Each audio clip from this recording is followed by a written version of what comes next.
सोमनाथ ज्योतिर्लिंग ये एक ऐसा मंदिर है जिसका निर्माण किसने करवाया और कब बनवाया, इसकी जानकारी आज तक किसी के पास नहीं है। शायद आप नहीं जानते होंगे कि भगवान श्री कृष्ण ने अपना देह त्याग भी इसी जगह पर किया था। और आप ये जानकर हैरान रह जाओगे कि इस मंदिर की बेशुमार संपत्ति को इतनी बार लूटा गया जितना आज तक किसी भी मंदिर को लूटा नहीं गया। जितनी बार भी इस मंदिर को लूटने के लिए दुष्ट पैदा हुए, उतनी ही बार इस मंदिर के पुनः निर्माण के लिए पुण्य आत्माओं ने जन्म लिया।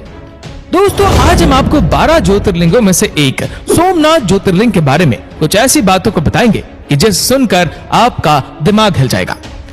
दोस्तों, इस मंदिर का निर्माण तो अज्ञात है, पर ऋग्वेद के अनुसार इस मंदिर का निर्माण चंद्रदेव यानी चंद्रमा ने करवाया था। वर्तमान मंदिर का निर्माण भारत के स्वतंत्रता के पश्चात लौह पुरुष सरदार वल्लभ भाई पटेल ने करवाया था और 1 दिसंबर सन 1985 को भारत के राष्ट्रपति शंकर दयाल शर्मा ने इसे राष्ट्र को समर्पित किया। दोस्तों, सोमनाथ मंदिर विश्व प्रसिद्ध धार्मिक पर्यटन स्थल है। मंदिर के प्रांगण में रात 7:30 से लेकर 8:30 तक 1 घंटे का साउंड लाइट शो चलता है, जिसमें सोमनाथ मंदिर का बड़ा ही सुंदर तरीके से सचित्र वर्णन किया जाता है। दोस्तों, आपको जानकर यह हैरानी होगी कि भगवान श्री कृष्ण ने अपना देह त्याग भी यहीं पर किया था और इसी कारण से इस क्षेत्र का और भी ज्यादा महत्व बढ़ गया।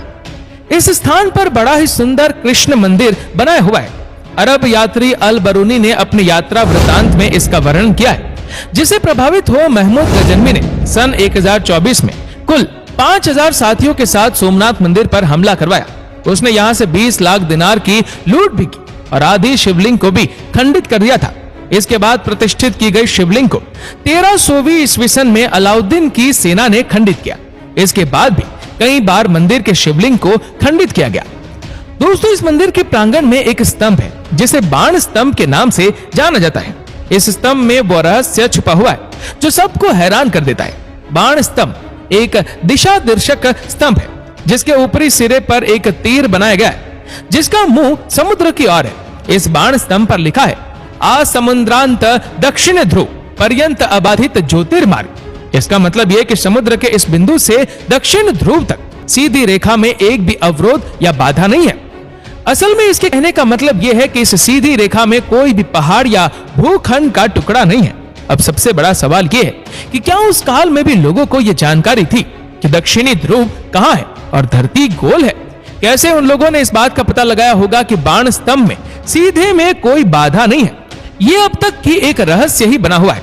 दोस्तों, ये भी एक रहस्य है कि आखिर यहाँ से दक्षिण ध्रुव तक का रास्ता क्यों दिखाया गया है और आखिर सोमनाथ मंदिर से दक्षिण ध्रुव का क्या संबंध है? ये रहस्य आज तक अनसुलझे है। दोस्तों, आपके मन में यह सवाल जरूर उठ रहा होगा कि आखिर सोमनाथ मंदिर का नाम सोमनाथ कैसे पड़ा? दरअसल प्राचीन हिंदू ग्रंथों के अनुसार सोम अर्थात चंद्र ने प्रजापति राजा दक्ष की 27 कन्याओं के साथ विवाह किया था, लेकिन अपनी सभी पत्नी में से वो रोहिणी नाम की पत्नी को सबसे अधिक प्यार और सम्मान दिया करते थे। अपनी बाकी बेटियों के साथ यह अन्याय होता हुआ देखकर क्रोध में आकर राजा दक्ष ने चंद्रदेव को श्राप देते हुए कहा कि अब से हर रोज तुम्हारा तेज कम होता रहेगा। इस श्राप के फल स्वरूप हर दूसरे दिन चंद्रदेव का तेज घटने लगा था।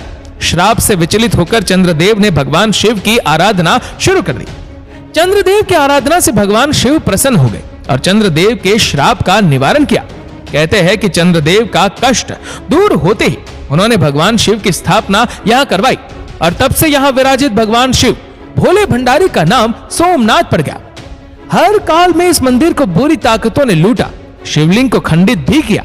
इन सब के बावजूद आज भी अपने भक्तों के लिए सोमनाथ मंदिर में विराजित शिवलिंग और ये मंदिर पूरी भव्यता के साथ इस दुनिया के सामने आज भी खड़ा है। ये मंदिर उन सभी बुरी ताकतों के लिए एक मिसाल है और सबसे बड़ा उदाहरण है जो ये दर्शाता है कि आखिर कितना भी अंधेरा हो, जीत हमेशा उजाले की होती है और चाहे कितनी भी बुराई हो, जीत हमेशा सच्चाई की होती है।